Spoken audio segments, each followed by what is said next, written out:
boa tarde a todos. Estamos ao vivo para mais uma transmissão do Bate-Papo FGV. Para quem não conhece, o Bate-Papo FGV recebe especialistas da Fundação Getúlio Vargas para falar sobre os assuntos do momento, sobre os últimos acontecimentos e os temas de interesse em geral. E hoje a gente vai falar sobre os recentes ataques cibernéticos ocorridos na última sexta-feira em todo o mundo. Para isso trouxemos um convidado, professor da Direito Rio, Eduardo Magrani. Obrigada, Eduardo, pela presença. Eu agradeço o convite. Lembrando a vocês que podem fazer perguntas ao longo da transmissão. Vamos começar a primeira pergunta. Empresas especializadas em segurança digital calculam que pelo menos 100 países foram atingidos pelos ataques cibernéticos do último dia 12. No Brasil, a Previdência Social e o INSS foram afetados, entre outras inúmeras empresas. Como os hackers conseguiram invadir tantos computadores? Eles descobriram uma falha no sistema do Windows descoberto pela NSA e se valeram de um malware, de um vírus chamado ransomware. Como é que funciona esse ransomware?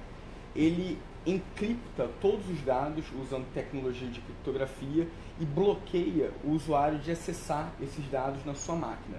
E exige um resgate para que o usuário consiga retornar o acesso a essas pastas, esses arquivos que ele tem. Nesse caso, no último acontecimento, os hackers exigiram um pagamento desse ransomware em bitcoins.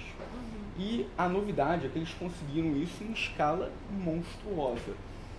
No Brasil, o ataque se iniciou com órgãos públicos, mas depois se disseminou para empresas também. Então, perguntaram por que no Brasil só órgãos públicos estão sendo invadidos. Eu achei prematura a análise, porque no mundo inteiro foram tanto empresas quanto órgãos públicos. Então, todos usando esse ataque de vírus ransomware, que tem um intuito, na verdade, econômico, né, lucrativo, que é você resgatar, ter algum retorno em dinheiro para dar ao usuário um código de desbloqueio para ele voltar a ter acesso àquelas informações que estavam bloqueadas. Certo. E quais eram as mensagens e o que elas exigiam do usuário para que eles, pudessem fazer esses pagamentos?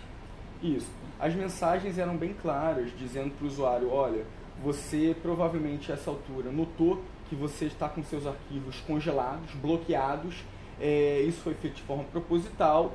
Você, para retornar o acesso a esses documentos, você precisa pagar em bitcoins e no final eles colocavam um hash, um código para que esse pagamento fosse efetuado.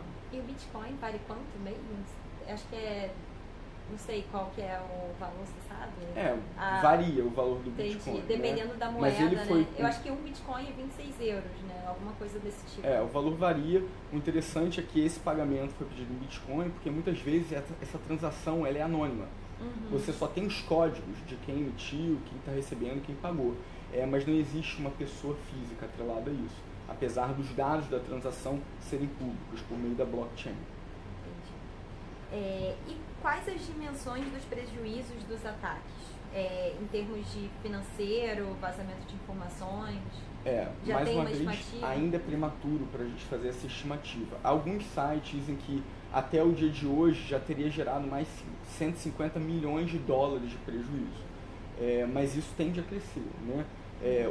A quantidade de países afetados já ultrapassou bastante a escala dos 100 países, por exemplo. Então esse dano está aumentando. Entendi.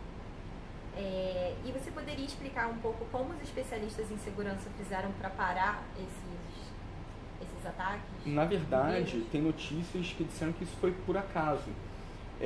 Uma pessoa conseguiu registrar um nome de domínio que conseguia reverter nesses ataques, e só por ter registrado esse nome de domínio por cerca de 10 dólares, ele conseguiu estancar vários desses cyberataques, né? Então teria sido mais por acaso do que proposital.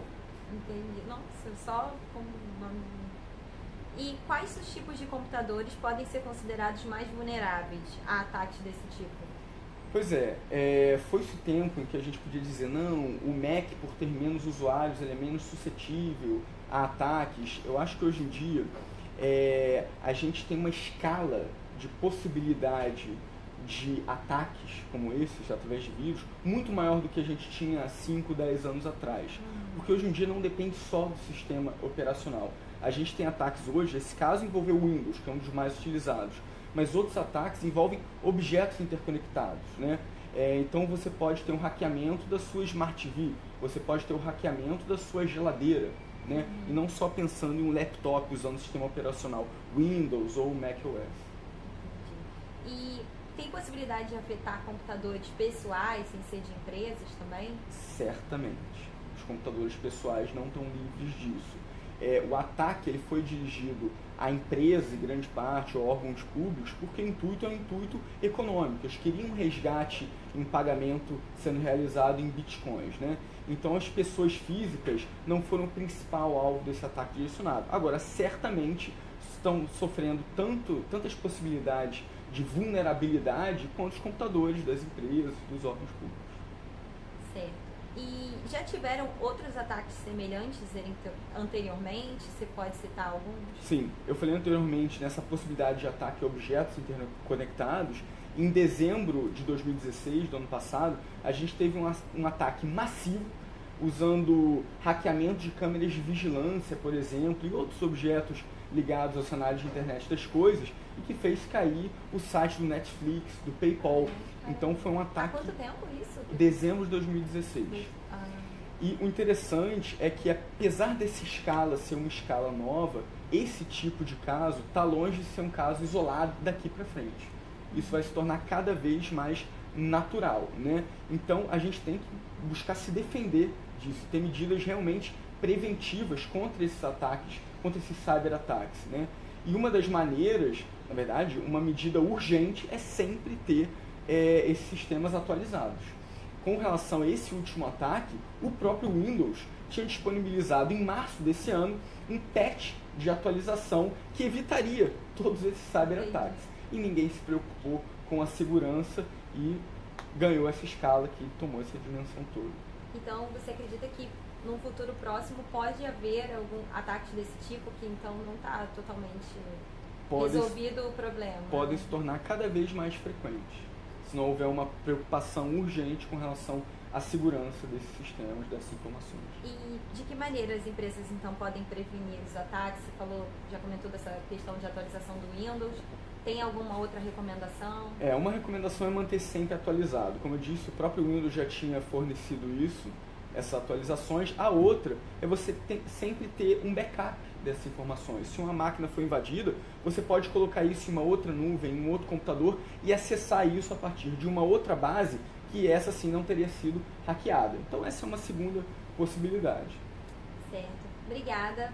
Eu que agradeço enormemente pela presença. Obrigada também quem está assistindo. Se vocês quiserem continuar sabendo sobre tudo o que acontece na Fundação Getúlio Vargas, é só acessar nosso portal de notícias fgv.br/fgvnoticias ou as redes sociais fgv.br/redes sociais. Muito obrigada, até a próxima.